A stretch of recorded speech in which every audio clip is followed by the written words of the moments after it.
C Delhi police act ಅಡಿಯಲ್ಲಿ ಸಿಬಿಐಗೆ investigation ಮಾಡೋದಕ್ಕೆ ಅವಕಾಶ ಇದೆ.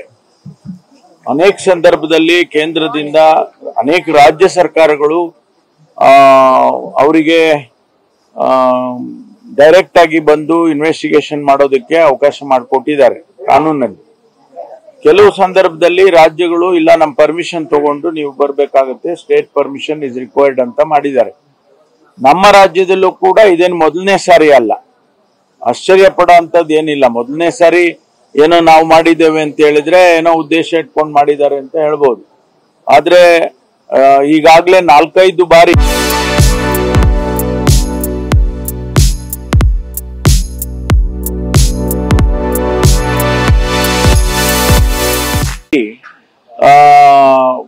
ಸಿಬಿಐನವರಿಗೆ ನೀವು ಡೈರೆಕ್ಟ್ ಆಗಿ ಇನ್ವೆಸ್ಟಿಗೇಷನ್ ಮಾಡಬಾರ್ದು, ನಮ್ ಪರ್ಮಿಷನ್ ತಗೊಂಡ್ ಮಾಡಬೇಕು ಅಂತ ಹೇಳಿರೋದನ್ನ ತೀರ್ಮಾನವನ್ನ ಮಾಡಿದ್ದಾರೆ.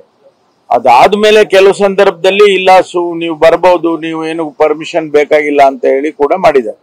ಹಿಂದಿನ ಸರ್ಕಾರ ಆ ರೀತಿ ಮಾಡ್ಕೊಂಡಿತ್ತು. ನಾವು ರಾಜ್ಯ ಸರ್ಕಾರ ಈಗ ಇರ್ತಕ್ಕಂಥ ಸಂದರ್ಭದಲ್ಲಿ ಅನೇಕ ಕೇಸ್ಗಳಲ್ಲಿ ಅವರು ಬಂದು ರಾಜ್ಯ ಸರ್ಕಾರದ ಗಮನಕ್ಕೆ ಬಾರದೆ, ರಾಜ್ಯ ಸರ್ಕಾರಕ್ಕೆ ಯಾವುದೇ ಮಾಹಿತಿಯನ್ನು ಕೂಡ ಕೊಡದೆ ಅವರು ಇನ್ವೆಸ್ಟಿಗೇಷನ್ ಮಾಡೋದು ಸರಿ ಇಲ್ಲ ಅಂತ ಹೇಳಿ ನಾವು ಆ ರೀತಿ ತೀರ್ಮಾನ ತಗೊಂಡಿದ್ದೇವೆ. ಟೈಮಿಂಗ್ ಸರಿ ಇಲ್ಲದೆ ಇರಬಹುದು, ಆದ್ರೆ ನಾವು ತಗೊಂಡಿರ್ತಕ್ಕಂಥ ತೀರ್ಮಾನ ಬರೀ ಸಿದ್ದರಾಮಯ್ಯನವರನ್ನ ಮುಂದೆ ಇಟ್ಕೊಂಡು ಮಾಡಿರುವಂತದ್ದಲ್ಲ.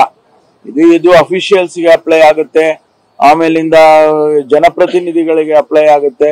ಅದಕ್ಕೋಸ್ಕರ ಆ ತೀರ್ಮಾನವನ್ನ ತಗೊಂಡಿದ್ದೇವೆ, not in the interest of Siddaramaiah.